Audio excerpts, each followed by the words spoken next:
What is up, guys? A few months ago, I did a video called The Complete Autograph Collection. For years, people have been asking me to do a video of everything that I have, all the autographs.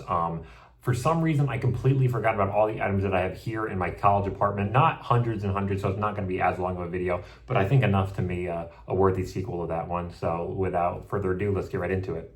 Over here are two of my bigger posters. Typically, I don't do anything above 11 by 17 unless it's a movie that's in my top 10 of all time. These two are no exception. Over here is the original 1996 video store poster of Mars Attacks, signed by the legendary voice actor Frank Welker. Hopefully, I'll add more people on this in the future because, you know, it's a really big poster. A little big for just one signature, but Pam Grier is set to be at Rhode Island Comic Con this year, and Michael J. Fox says convention's a good amount. Anyone else on the poster that's mentioned, kind of a limited opportunity to add them because, you know, they're not in the convention circuit. They're pretty big A-listers. And then over here is an original one-sheet of Repo the Genetic Opera. I got this poster from the director himself, Darren Lynn Bousman. I won it in an auction. He signed it, and then Luigi and Grave Robber, aka Bill Moseley and Terrence Adunich, I added them at a convention pretty recently, and I know Ogre recently got into the convention circuit. Anyone else, not entirely sure, but fingers crossed. Over here is my very scandalous House of a Thousand Corpses poster, a movie that I hated the first time I saw it, but I appreciate the style of it now, and this is signed by Walton Goggins. Hopefully, like I said, I'll add more names in it in the future. Sid Haig, of course, is going to be hard. Bill Moseley, I just met, so next time I see him. And then Sherry Moon Zombie kind of famously doesn't sign autographs that much. Rainn Wilson, though, he's represented down there. Maybe I'll add him at Rhode Island Comic Con. But speaking of Rainn Wilson, I already have him on my Cooties poster, as well as Elijah Wood. This is just one bizarre movie, but it's written by the legendary Lee Winnell and also stars him, so already you know it's going to be a good one. Over here, Lisa Frankenstein. This poster, you can't see it. It's an 11 by 17, but it's like this fabric. It's not made out of paper. It's kind of hard to explain, but one of the more strange items that I have, but you can't even really tell in the frame. Signed by Cole Sprouse, who I've loved since I was a kid, especially from Disney Channel, and a lot of real estate over here to add Catherine Newton. She does a lot of conventions. From Dusk Till Dawn, what gem. Love this. Ironically, one of the only Quentin Tarantino movies I've seen. I'm very not well versed in his filmography, but this is signed by Juliette Lewis. She signed right above George Clooney. Not too mad because I'm probably never going to meet George Clooney, and if I do, I'm going to have him sign something from Batman because that's a childhood movie of mine. Not a great one, but still a childhood movie. Speaking of Quentin Tarantino, see, I got a whole flow going on here. We have a double movie poster, technically. It's of Grindhouse, which is Death Proof and Planet Terror. From Death Proof, we have Rosario Dawson. She signed up here. And we have down here one of my bigger names, Josh Brolin. I met him at New York Comic Con. A lot of real estate left to add more people. Rose McGowan, especially because she's in both. I would add Marley Shelton if she wasn't so much money. I already met her. You saw her in the Complete Autograph Collection video I have her on an 8x10. X, one of my favorite movies to come out recently, signed by the director Ty West. Hopefully one day Mia Goth, just because she's kind of the face of this entire franchise. Anyone else, I'd be happy to add them, obviously. Beetlejuice poster, signed by the one and only Gina Davis. She recently started getting into the convention circuit. Hasn't been in it too long, but now she does a lot of shows. Rhode Island, again, as I previously mentioned, I'm going to this year, and I'll add Alec Baldwin, hopefully, and Michael Keaton. Again, I'd be having him sign something from Batman. Over here, we have John Boyega from Attack the Block. I saw this movie for the first time before I went to New York Comic Con to meet him, and we got to talk about the sequel pretty briefly, which is coming out soon. I'm very excited for that movie. These are a few items that I haven't had the time to either hang up or display yet, but I still want to show them off. This is an autograph from one of my favorite actors of all time, Carol Kane, from the movie When a Stranger Calls Back, not to be confused with its predecessor, When a Stranger Calls. Very underrated sequel. She even made a joke about the movie when I handed her this photo to sign. She said, wow, someone's actually seen this? That's awesome.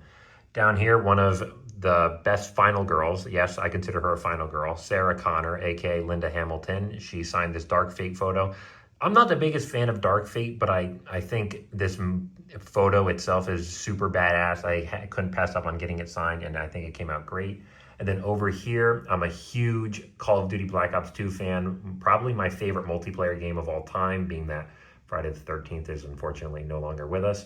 And I got it signed by Nolan North, who does a bunch of voices in it, in the zombies mode especially. He wrote To Cameron and then signed in gold right there. This dual signed item I keep right next to my bed. You want to guess why it's signed like this? Even the celebrities themselves were a little confused when I brought it to them. This is a Jason Lee and Ethan Suplee yellow lawyer paper, as they call it on the show My Name is Earl.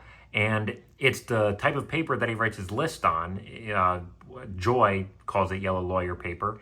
And I thought it'd be kind of clever to do this, but when I handed it to Jason Lee, he was very confused, but then thought it was cool when I explained it to him. And then Ethan Suplee, his manager, was like, "Are you sure you don't want a photo?" And I said, "Oh, I'm sure. I think this is cooler." And I think I'm going to die on that hill. I think this is a cool item, even though they were a little confused by it. This item right here is one of my more prized possessions just because of how many signatures I have on it. And that guy right there, Timothy Oliphant, I'm such a huge fan of him, especially from Scream 2.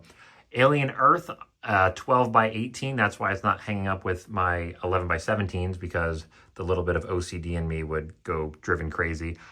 I haven't had the chance to check this out yet. It came out last week, but before I watch it, I want to revisit all the previous Alien installments because it's been a hot second since I saw them. While I typically don't do posters for sequels, this one was just too good of an opportunity to pass up. I got for very cheap this Shout Factory exclusive Night of the Demons 2 poster and met the actress Christine Taylor at 90s Con. One of the greatest experiences I've ever had, because I'm an avid defender of this movie. Not that it's super hated, but you know, I think it's a fun mess. And she was having a great time reminiscing on it, and we talked horror because she's a big horror fan as well, as you can tell by the little message that she wrote me.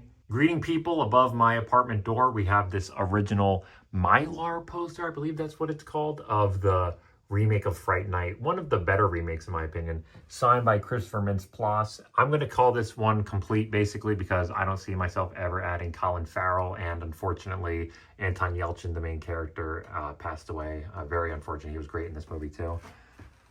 Over here, again, one of my more prized possessions. This is a original pencil sketch done by Tim Jacobus, who was the artist for all the Goosebumps books. I was such a Goosebumps fan when I was a kid. It's really the gateway drug for horror for me. Then down here, sticking on the Goosebumps train, you can see me clear as day. I'm going to move out of that. We have Hayden Christensen from Night of the Living Dummy 3, one of the Goosebumps episodes, and probably the scariest one in my opinion. Down here, Ella Purnell from Fallout. Not necessarily horror, but I consider it horror adjacent because it's got some crazy monsters in it. Down here, we have Charlie Cox from the vampire movie Eat Locals. He, I guess, rarely signs from this movie because he took a picture of me and the item. I guess his friend directed it and sent it to him. So, again, that was one of the cooler experiences I've had. And then last but not least, this is one of my favorite movies of all time. Carla Gugino from Gerald's Game. Another great experience with her. She was kind of giving me a history on the movie on how people considered it unfilmable. But lo and behold, Mike Flanagan can make anything a masterpiece. With that being said, that is everything in my college apartment. Thank you guys so much for watching and sticking around for the sequel video. If you haven't watched the original one, just look up on my channel, the complete autograph collection or something like that. And with that being said, thank you so much for watching another video, and I hope to see you in another.